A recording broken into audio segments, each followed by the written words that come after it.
Okay, good morning. Glad to see you, even though there's no quiz today, because I think this is one of the most fun lectures of the quarter.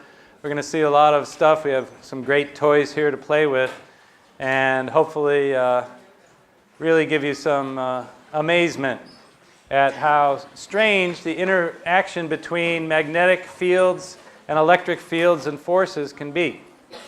So now we're sort of putting it together, right? We're putting together how a moving charge creates a magnetic field and how magnetic fields give you forces on moving charges and the interplay between the electric forces and magnetic forces and ultimately electromagnetic radiation. So we're going to review the field near a long straight wire and how to turn those into current loops, Helmholtz coils, and then really strong magnets, solenoids, and electromagnets.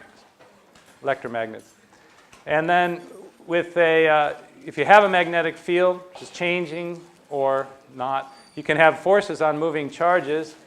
And then we will look at circular motion in a uniform field, magnetic induction, eddy currents, transformers, and so forth. So it's a lot of fun stuff. So sort of picking up where we were last week, if you have a long straight wire carrying current, charges are moving in the wire, that creates a magnetic field surrounding the wire. And the magnetic field lines are loops, circles, in fact, that go around the wire.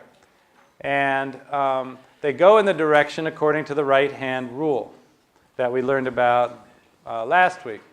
The right-hand rule for figuring out the direction of magnetic fields looks like this. Down here, you'd put your thumb in the direction of the current, and then your fingers sort of grabbing the current, grabbing the wire.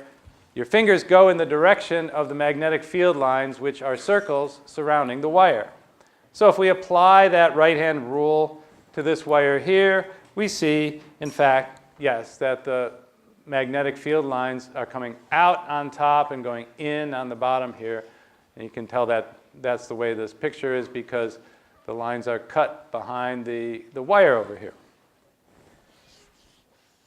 The magnetic field strength is proportional to how much current is flowing. The more current you have flowing, the stronger the magnetic field. That makes sense.